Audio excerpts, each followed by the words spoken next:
Welcome back to Pod Save the World. I'm Tommy Vietor.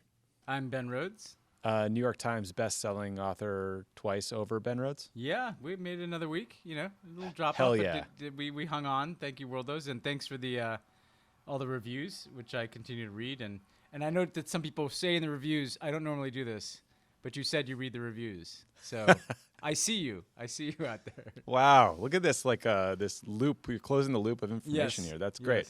Yes. Well, the book is fantastic.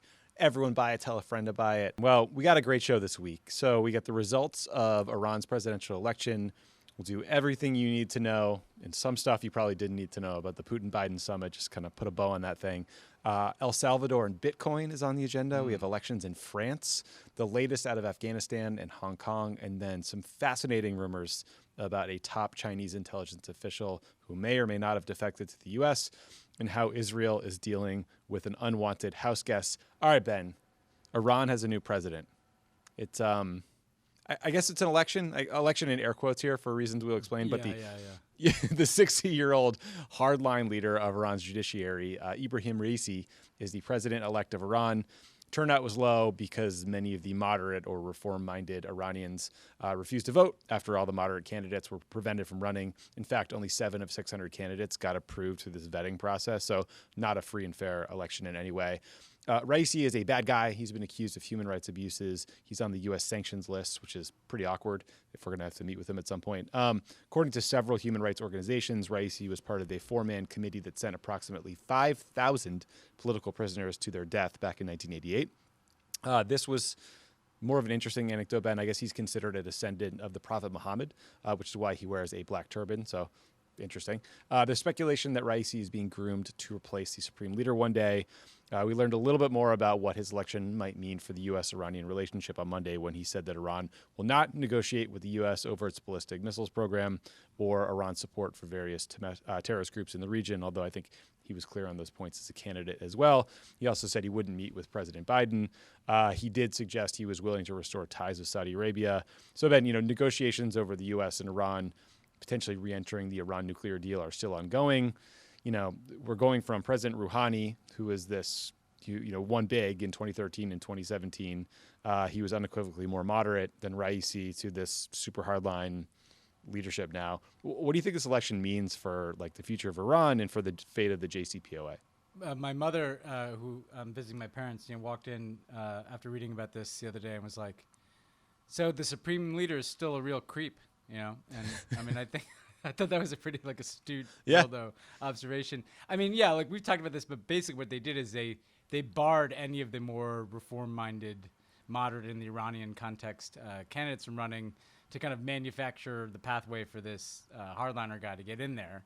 And it shows to me a hardline faction, an aging clerical establishment, that is tightening its grip on power at a time when they are less popular than they have been in a really long time.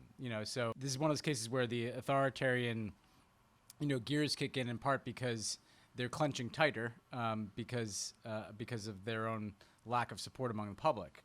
When they open up these elections, it tends to be the case that the more reform-minded candidates win. I think in terms of U.S.-Iranian relations, it actually doesn't change much. In part, if you looked at his comments in his press conference, he basically reaffirmed the same positions they had. He said, "No, I don't want to negotiate on ballistic missiles. But we will come back into the deal under the terms that we're entitled to." That it felt to me like kind of a reiteration of what has always been their negotiating position, which is they want to go all the way back to where things were when the U.S. pulled out in terms of sanctions relief, and they don't want to negotiate other things. That's not new. I thought there was some kind of overreaction to that in the DC political press. Big surprise there. And we'll see. I mean, there's a government transition doesn't take place until later in the summer, in August. And so to me, the one thing that could change is if the people at the table change, right? The same people on the Iranian side have been negotiating this deal for the last 8 years, from the foreign ministry. And so if those people change, then I think it just gets harder because all this institutional memory that's built up is gone. So I think what it means is watch this space for the next kind of 6 weeks to see if they can get back into the JCPOA, the Iran deal, or something like it. If they can't by the time of that government transition, I think it gets harder, not necessarily because they're going to move to a dramatically hard line, but because it's quite possible that some of those people change and then you kind of lose whatever momentum you have.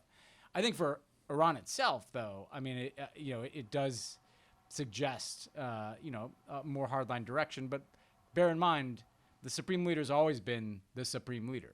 So the president has some marginal impact on the direction of politics in the country. But, this has always been a hardline government. What Rouhani did is he shifted to a more pragmatic orientation in certain aspects of foreign policy, like the nuclear deal, and a somewhat different face to the world from the Iranian people. But it's not as if things got much looser inside of Iran. Yeah, that's a good point. I mean, it's not like Raisi's going to negotiate against himself at a press conference. Joe Biden wouldn't do that either. So it's worth pointing out. It is weird, though, that you have these like lame duck negotiators that just keep doing this JCPOA work, knowing that there's a new administration coming in. I mean, I guess that's the case in any turnover, but I'm interested to see how it goes. I mean, here's what I see, Tommy, is like Trump, we've talked about this, added all these sanctions after he pulled out of the deal in 2018. And he took some of the things where Iran gets sanctions relief under the nuclear deal, and he re-sanctioned those entities, right, under terrorism designations and other designations, including the Iranian central bank. And the Iranian position is basically like, no, we want to go all the way back to the sanctions relief we were entitled to when we were in this deal. And the Biden team politically, I think finds it difficult to provide sanctions relief to things that have been sanctioned for other purposes, right? It's a little nerdy, but that's the bottom line. And I think Raisi's election does indicate, the Iranians are probably not going to move that far off that line. And ultimately, this is a big political decision for Joe Biden. How badly does he want to get back in this deal versus how concerned is he about Iran continuing its nuclear program without a deal? And it's a tough call. But I tend to think that better to try to get back in the deal, keep whatever sanctions. And let's be clear, there's a lot of sanctions we have on Iran for a lot of things. They're going to be a bunch of sanctions, even if there's a deal in place. The question is, how do you create a formula where you keep a bunch of those sanctions in place, but you're giving them enough sanctions relief to be true to the letter and spirit of the deal that we, after all, were the ones who violated. This is bad radio, but what's that big cool picture behind you in the middle? This is a giant map of Paris that my mother's a big Francophile, so we have it's kind of maps are cool things to hang on. It's a very worldo thing, actually, I have to say. Okay. Well, in honor of your mother, in honor of that beautiful poster, I'm going to jump to the France section. Is that cool? Let's do it. It's good. Okay. Good transition. Yeah. Thanks. Let's call this goodish news out of France because there was an election. And the racist, right-wing nationalist party led by Marine Le Pen, they did poorly in these regional elections. And these regional elections are seen as a bellwether for next year's presidential election. So the center-right Les Républicains party got about 30% of the nationwide vote, while Le Pen's National Rally party only got 20%, which is worse than their performance in 2015. President Emmanuel Macron's party got third or fourth place in most regions, which is, obviously not great. But it was also a weird election with super low turnout as France tries to reemerge from COVID. So, Ben, any deep thoughts on that result or, what it might say about these right-wing populists like Le Pen? I mean, I think it's a positive result on the right-wing populist front because, look, Macron is pretty unpopular, which is normal for French incumbent presidents. He's got his centrist party En Marche. And he's had trouble navigating. He's kind of managed to piss off everybody, as centrists sometimes do, and that the left has been really mad at his kind of neoliberal approach to the economy and certain reforms, and the right has been pissed off because he's not, hardline enough. So there was going to be some backlash to him, and the healthy thing is that did not benefit Le Pen and her party. Like that you would think that they'd have some opening here to make some real inroads, and instead what voters opted for is like a pretty conventional center-right party or center-left party as the alternative to Macron. So that's the good news, right? The backlash vote, the kind of midterm election, I don't like the incumbent vote, did not swing to the creepy people who are really creepy. I mean, this is like a far-right party that has taken money from Russia, demonizes Muslims and immigrants and the rest of it. That's the good news. And I think Macron, it shows he has some work to do. The presidential election is the one that really matters in France. Ben, did you see the picture of Macron and his wife with Justin Bieber and his wife that came out yesterday for no reason? I think everybody should Google that, because the best thing about this is like it was presented as like a formal bilat. So there were like a bunch of pictures, right? And it looked like the same pictures he'd post if he was meeting like a foreign leader. But it's like It was so weird. And I don't know, the French have kind of weird American pop culture taste, right? Like they is Justin Bieber still really big in France? I guess he is, right? I mean, I don't know. Peaches was a bop, but like, also Hailey Bieber just looks miserable to be there. Just doesn't want to be there at all. And the contrast is so funny. Anyway, I cut you off in the middle of some interesting part about right-wing populism, but it just made me laugh to think about that stupid photo. I mean, look, Macron is a complicated character, right? But he deserves credit for he kind of beat back this populist wave and kind of held the center there. And then he has a choice to make heading into the election. Does he tack a little bit to the left, a little bit to the right? He's been tacking to the right, and yet the voters have moved to this other center-right party instead. It seems to me like, he has to kind of expand the center out to the left as well. If, the French election, the presidential election will be complicated because there's a runoff, right? So a whole bunch of candidates could run, and then two people get in the runoff. And frankly, I think, the possibility that it's just Macron and Le Pen again is still, quite possible. So don't write any political obituaries for him yet, because all the other parties could splinter and he could still get through. But we'll see. It's pretty volatile. Yeah, you look like a guy who's even better versed than normal in ranked choice voting at the moment, since there's a lot going on in New York. The New York Times also had an interesting piece about how you have these sort of right-wing populist leaders in Slovenia, Hungary, Poland, who are running up against the reality that they actually suck at governing. They suck and at governing. Done a terrible job with COVID. Yeah. So I don't know, some hope there. Also, quick programming note, just when we're talking about elections, there's an election in Ethiopia this week. We're watching it closely. We just didn't have results in time to talk about it, so we'll get to that next week, I hope, assuming that those results come through. So Ben, you want to go to Biden and Putin, because I do think, there's a lot to talk about and a lot to make fun of there. So yeah. Apparently they met for 3 hours, which is wild. So as of Tuesday, June 22nd, the world is still standing, although it was touch and go for a minute after President Biden was a little bit rude to a journalist. Yeah. But Biden said they talked about human rights, Alexei Navalny, the opposition leader who's in prison, a couple U.S. citizens who are also being held by the Russians, Radio Free Europe. They talked about Ukraine. They talked about Belarus. They talked about rules of the road around cybersecurity, including Biden, I guess, handed him a list of 16 pieces of critical infrastructure that he says should be off limits to cyber attack. And they also talked about arms control, which would be sort of like the positive side of the ledger of things they can do together. On Sunday, Jake Sullivan, our buddy, the National Security Advisor, said the U.S. is preparing more sanctions against Russia over the poisoning of Alexei Navalny. So I guess, Ben, now that the meeting is over, like, any final thoughts on it, and I guess how utterly absurd like the windup was? First of all, it was 3 hours, and they the hype had been to me 4, 5, 6 hours. I mean, 3 hours covering all those issues to me suggests that they were not negotiating anything really. Mm-hmm. They were each kind of going through their list, like, hey, here are the issues we're concerned about. From the Biden perspective, pretty long list of things that we have a serious problem with. I mean, to me, what you could sense was the cyber thing was front and center.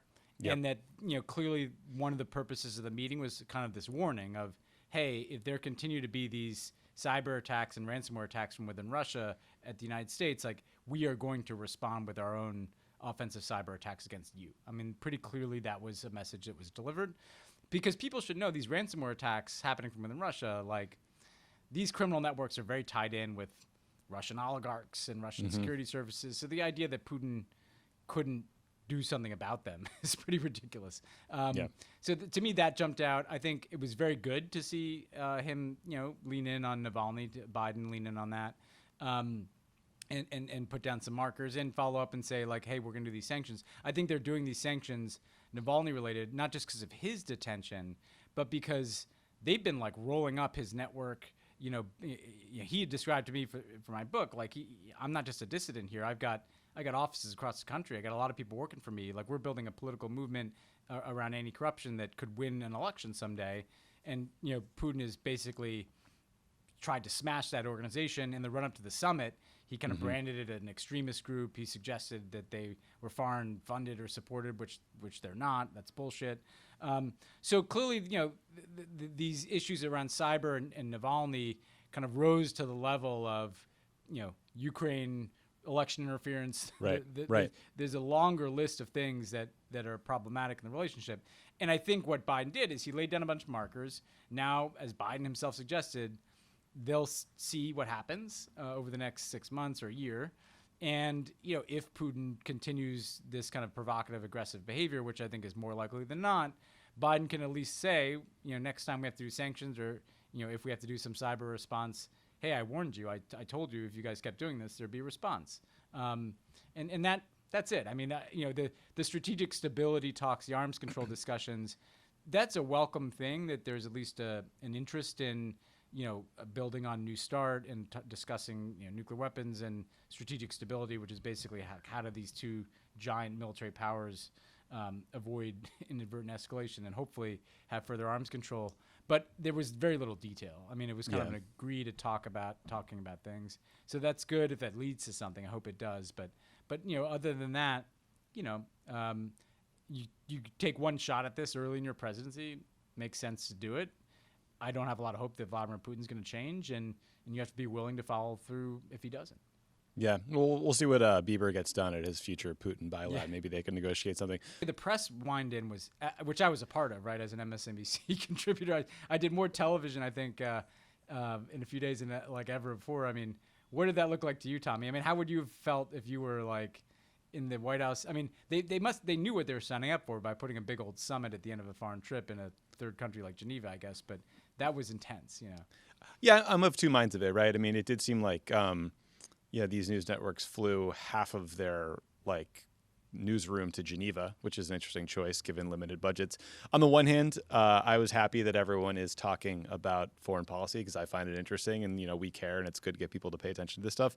On the other hand, it's kind of a bummer that it's all through this sort of Cold War, Russian boogeyman, election interference lens, which is all real and all there, but there's a whole bunch of stuff on that trip that we should be talking about that was just as important as a 3-hour meeting, even when it comes to dealing with Russia, right? Like the NATO summit is just as important when it comes to Biden's approach to Russia as what happened. I mean, look, Biden was on an 8-day trip.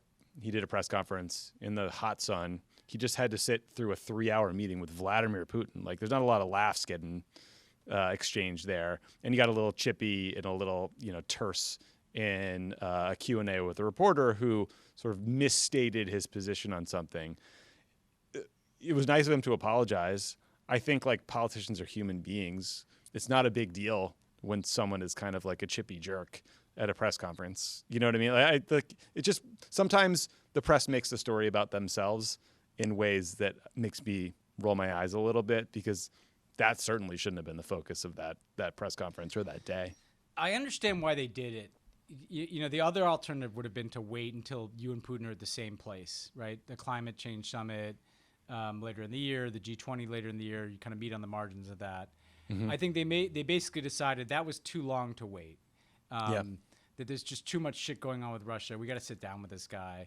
That there's some value in sequencing it where we sit down with all our allies first, the G7 and NATO, so that we kind of look like we're coming in, leader of the free world again, ready to kind of represent not just our views, but the views of the United States and our allies. But I have to say, there was a lot of pomp. I mean, that Geneva, the globe. It was like Yalta, right? With the, I love the globe between the two of them. Big globe. So, I would have been frustrated, but you can't really complain when you put a big old Russia summit at the end of a trip in Geneva. And they knew that. And I thought they took it in stride and they just owned it. I mean, it was smart of them to own it. The Biden crankiness reminded me so much of Obama, Tommy. Oh. You've heard the story, I think, but Jen Psaki and I had to prep Obama at the end of a long foreign trip where he was starting to get beat up by the press. And we're with me and Jen and Gibbs are kind of briefing him for the press conference, and we're briefing all these, pretty cranky questions he was going to get. And it was at the end of a G20, and he started complaining to us that, and with all apologies to my former boss but like the communique of the G20 wasn't getting any attention. Oh yeah, and yeah. I'm sure it really sung. It was probably and a he's great like, communique. do people know how much work we did, and that we basically wrote this communique, and that all these summits we worked so hard. And honestly, to be fair, like that is how you kind of feel. Like you just worked really hard on like the NATO summit and the G7, and you try to be very clear in saying what your expectations were, and then yet the press is, and he's kind of yelling at us about this, as if it's a total communications problem that we can't, get better questions. And what I remember thinking at the time, he's tired. He's been on the road for days. He's got like DC political press sniping. And I mean, when I watched Biden and imagined Jen, having to kind of, get with Biden after that, it just put me back in that moment so much of like, these are human beings. And when, the press is kind of continually trying to fly spec, that question basically it put words in Biden's mouth. He didn't say, they blow their stack a little bit, but I kind of like that in a way because you see that they're human. They're not like machines and robots. Totally, they're people just working hard and trying their best. And like I thought that was overall that trip clearly like they did the work and they made some progress and didn't solve every problem and we'll see whether they can bring the all our allies along on a China policy. We'll see if they can manage a bunch of tough issues, and we'll see if Putin, adjusts at all based on that summit. And if he doesn't, he doesn't, Right. If he doesn't, he doesn't. I mean, I remember that trip. I remember us getting the shit kicked out of us. I remember, like you get on a plane, you don't sleep on the way over. You have endless boring meetings. The time zone screws you up the next couple of nights. Every foreign trip I went on, I would have like 2 nights in like, let's say out of 10 where I just didn't sleep at all, where I just go down to the press file and like be on the internet or something, or it's like toss and turn in bed. So you're a zombie. So I remember like some reporter kicked the shit out of us because we didn't get a free trade agreement locked in with the Koreans, right? So you get the hell beat out of you in the press. Then you have to sit next to that guy on a bus to the next event. So you're just like staring this journalist in the face who just trashed you. And you're, like the trips are not fun. And like part of it is what you're saying, right? Which is like the politics of what's possible. Yes, it's very hard to bring everyone together on a communique, and maybe it feels like you're only moving incrementally, but like it's hard to move 20 of the biggest economies in the world towards a consensus. It's not an easy task. Well, that was the funny thing is later on that same trip, Obama called me in his hotel suite to bust my balls about like he had a bunch of newspapers out, and all the headlines were terrible, and the headlines were like U.S. fails to get agreement with Korea on free trade, and he's like complaining about the press. I'm like, well, you didn't get a fucking agreement with the Koreans. like, what do you think the headline's going to be, And that's foreign policy doesn't have that many big wins, right? It's a lot of just kind of managing stuff and trying to move it forward. Right. And so even Biden there, like, it's fair for the press to be like, well, what did you actually get done at this summit? Because there's not, like, they reestablished ambassadors, great.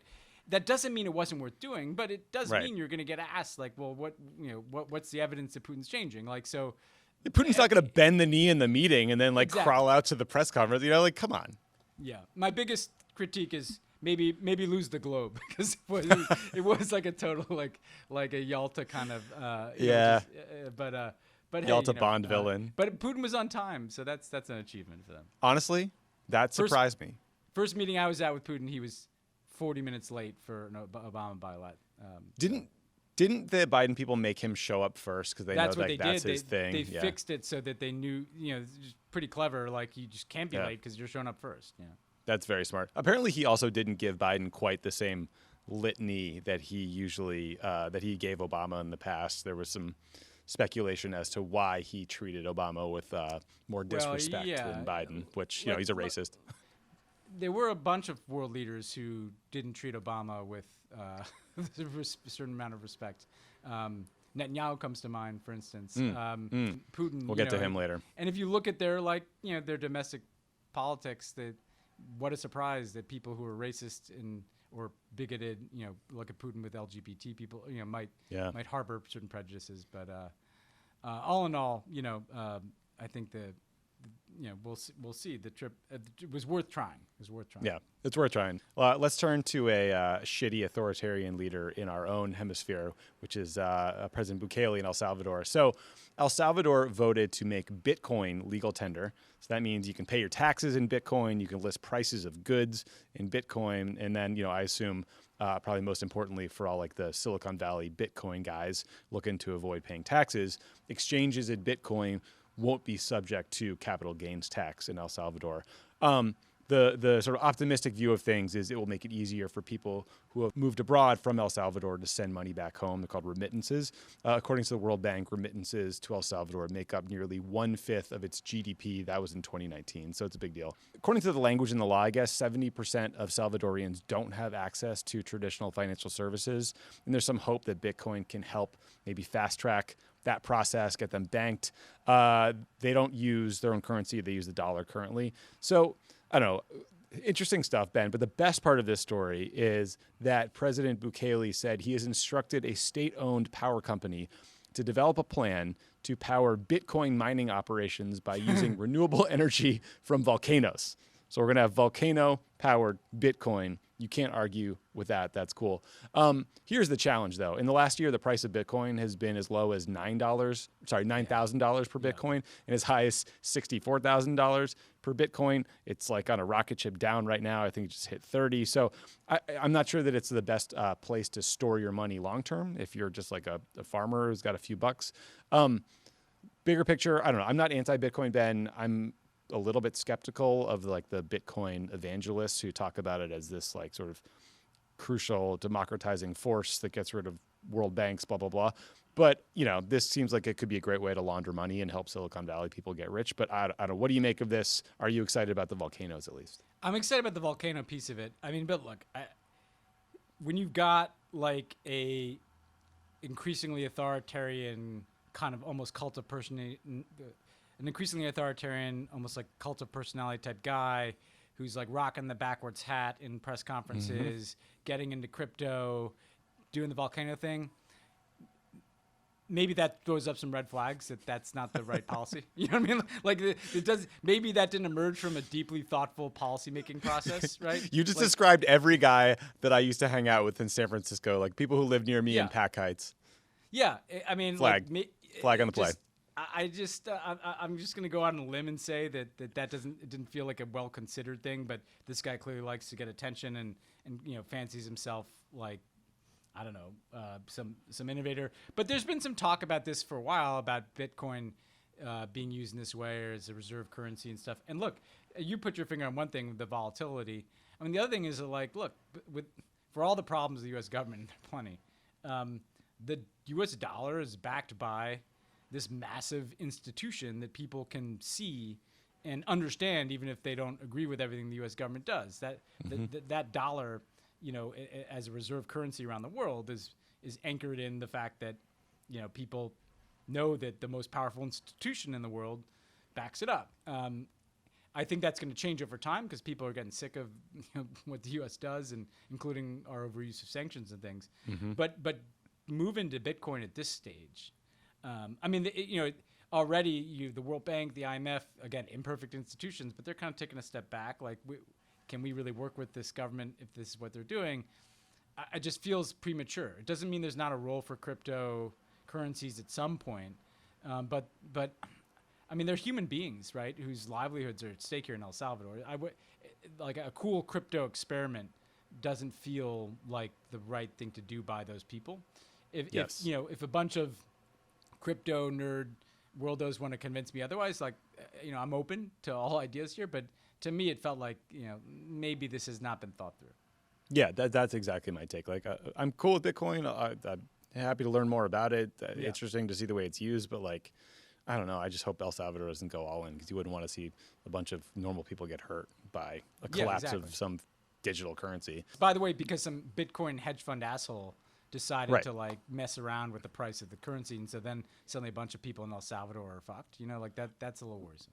Right, or the Chinese, I think, said recently that they're not going to allow the use of Bitcoin. They're going to make their own cryptocurrency, and that's tanked the price. I've heard India float similar proposals. So it's just like the volatility is terrifying. Yeah. Let's talk about Afghanistan for a minute, because there's been a lot of reporting lately about, the U.S. preparing to withdraw, and basically everything I've read about Afghanistan has been disconcerting. There's stories about the Taliban taking a lot of territory, assassinating journalists, activists. There's stories about local leaders pulling together their own like mini militias. There was a story about an elite Afghan special forces unit getting routed by the Taliban, concerns about the Afghan military's ability to maintain and run an air force without the U.S.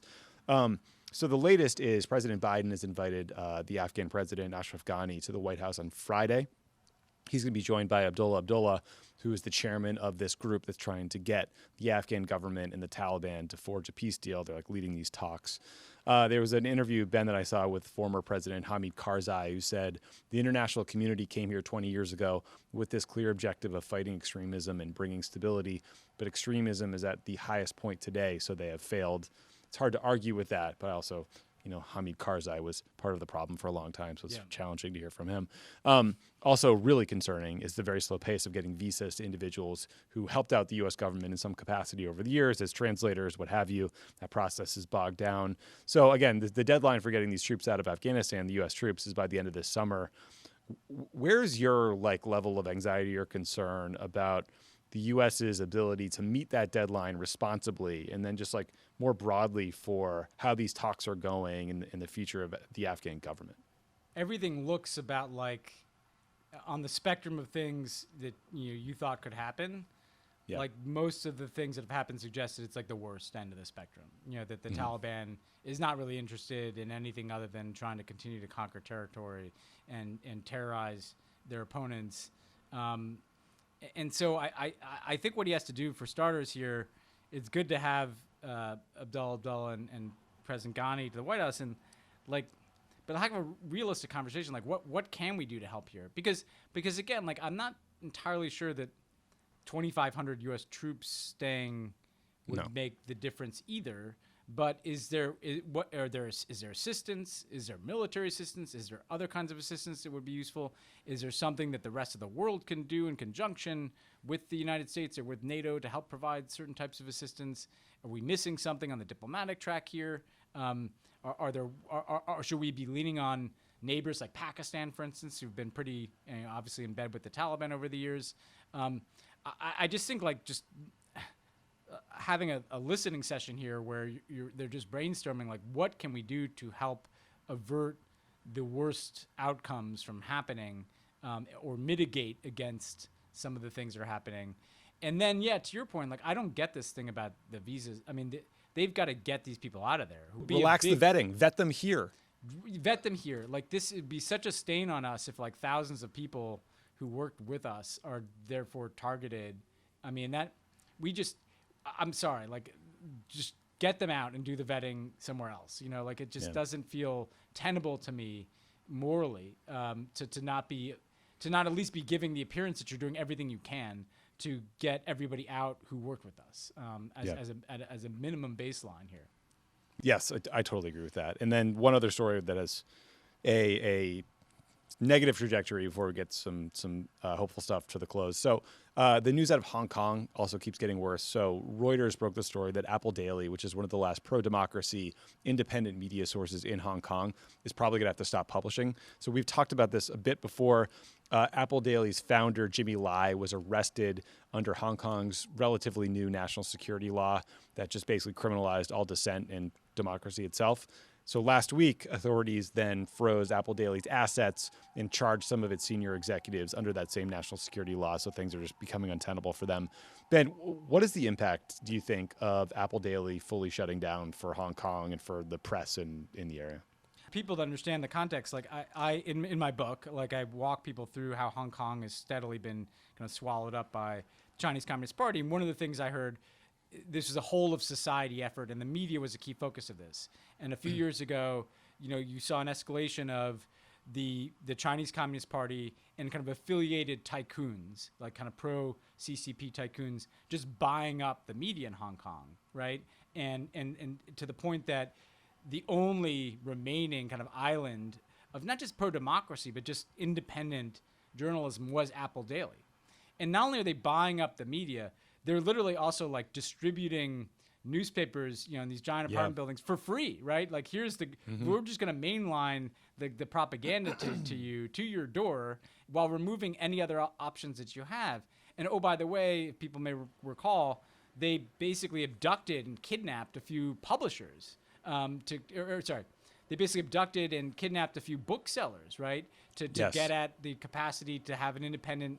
There used to be a very vibrant kind of publishing culture in Hong Kong, a place that people could get books in Chinese that were critical of the government or at least honest about history. And so this was the last kind of piece of media real estate that hadn't been swallowed up. And so this is a big deal because it kind of completes them trying to transition Hong Kong. Look, people still have access to certain social media sites and internet sites that they don't in mainland China, but like this is them beginning to make Hong Kong like any other mainland Chinese city, which if you've been to Hong Kong is just an enormous shift from even like 10 years ago. Stick with China here. So here's a story that fits under the headline you often see, which is big if true. So the outlet Spy Talk reported on these rumors and speculation that's mostly coming out of anti-communist media outlets and anti-communist Twitter outlets that the Chinese Vice Minister of State Security and his daughter have defected to the U.S. So a lot of the details in these various reports about this sound just off to me, Ben. Like there's the claim that this defection was so secret that Jake Sullivan, National Security Advisor, and Tony Blinken, the Secretary of State, didn't know about it before their meeting with Chinese officials back in March, or that the CIA didn't know about it. There was like a DIA, Defense Intelligence-led thing. I don't know. But I'm just going to remain sort of, open-minded about this because it would be an enormous deal if China's top counterintelligence guy defected to the U.S. And yes, of course, something like that would be as secret gets. But if someone defects, like at some point, it's going to come out, right? Because this person is going to no longer show up at events in China.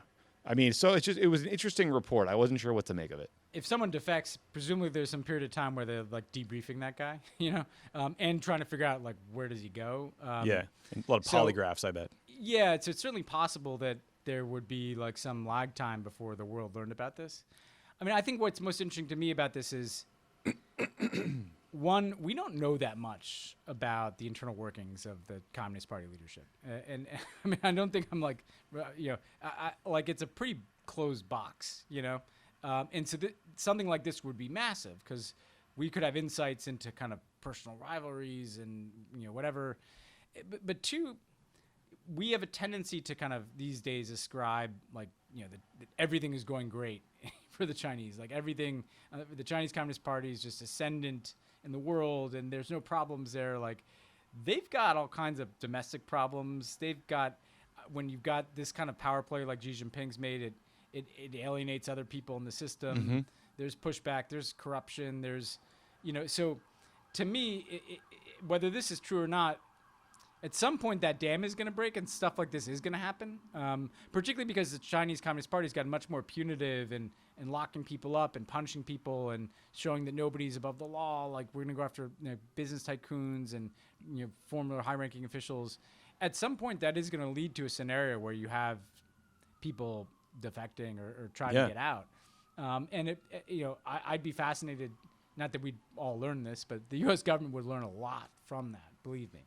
Yeah, fingers crossed it is true. And also, there were some reports that I can't confirm or not confirm from a couple of years ago that basically the CIA's covert communications methods with its intelligence sources in China got exposed, and the Chinese government managed to basically roll up all of the U.S. assets that were in China, which basically just meant we have zero intelligence coming out of there. Again, I don't know if that's true or not. I think it was a New York Times report that went pretty deep on this. So fascinating story, one we'll keep an eye on.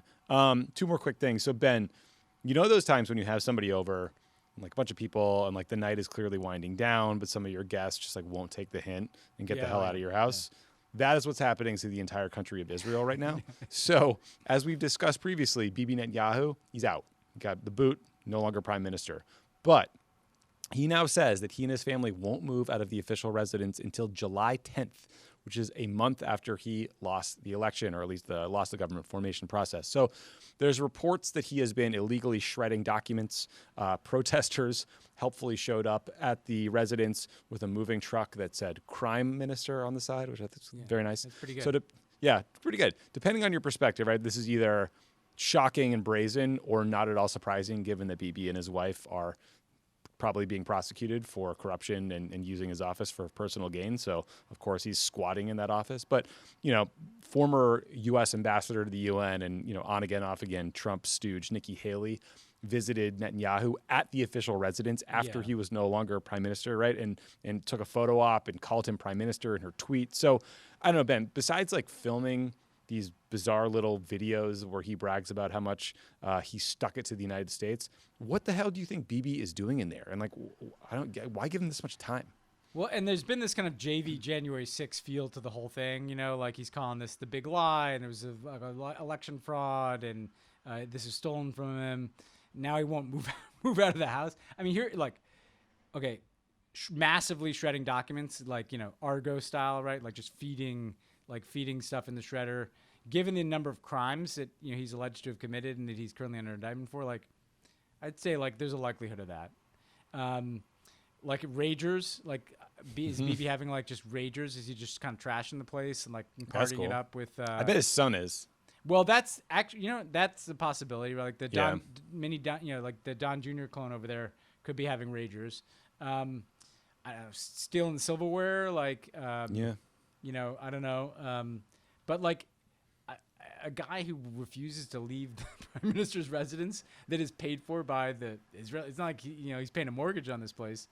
It's like yet another indication that maybe this guy, like maybe power went to his head a little bit too much. Like maybe he shouldn't be prime minister anymore and shouldn't be prime minister again. And you're a little too comfortable, pal.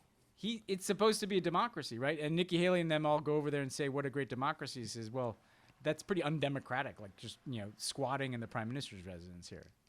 That's just the worst. Yeah, no. Today I saw a little video he released from earlier this week where he talked about how, Lapid and Bennett said that they would give the U.S. a heads up before they bombed the Iranian nuclear program, and how he would never do that. And it was just like, what are you doing?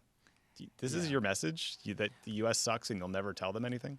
Well, and all these like Republicans are kind of slobbering, over like Nikki Haley has like Steve Scalise, like he released some letter, calling him the greatest, like whatever, and it's like, I mean, like what is going on here? It's so lame, I mean, the guy might as well like come and run for the Republican nomination, and I don't want to give him any ideas, but like, he's more popular with the Republican Party than with Israeli voters. That's for sure. Yes, that is for sure.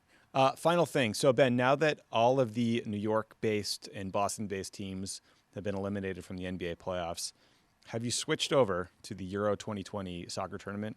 I would just say that the cool thing about these games is that I barely understand the structure for like international soccer, but it just feels like there's always a game on, right? Like there's these Copa America games, Champions League recently ended. Now the Euro 2020 games are on. So there's just like at odd times of the day, especially in California, at 2 p.m., there's some like badass Dutch team playing against Belgium or whatever, and you get to see like the best players in the world. It's been great. So I have to say, like, I have been watching it. I tend to root for like the particularly in these early stages, like just these underdog countries that have no chance, right? So it's like it's not a smart strategy to root for like North Macedonia and Scotland and but I will say that the Dutch are fucking badass so far. I have watched a couple of their games. I mean, like right now they look pretty good. But I adopt the root for the underdog strategy in soccer, which is usually a losing strategy, but you get to learn about like the random dudes who are like massive national heroes in like small countries, and that's pretty cool. Yeah, it does make me excited for the World Cup. It's all making me excited for the Olympics, although I'm a little worried about the COVID sitch over in Tokyo, but fingers crossed for them. Yes. But anyway, Ben, thanks to your mom for having a very cool poster and leading us into the France section of the show. Yeah. Anything else? You guys do anything cool? I mean, I got my kids with me, so I've basically been to every single corner of Central Park thus far, which is awesome. Well, I'm excited for you to get back. I'm excited to visit New York, too. I'm going to go in a little bit, so I can't wait to be there. But thanks, everybody, for tuning in. Talk to you next week.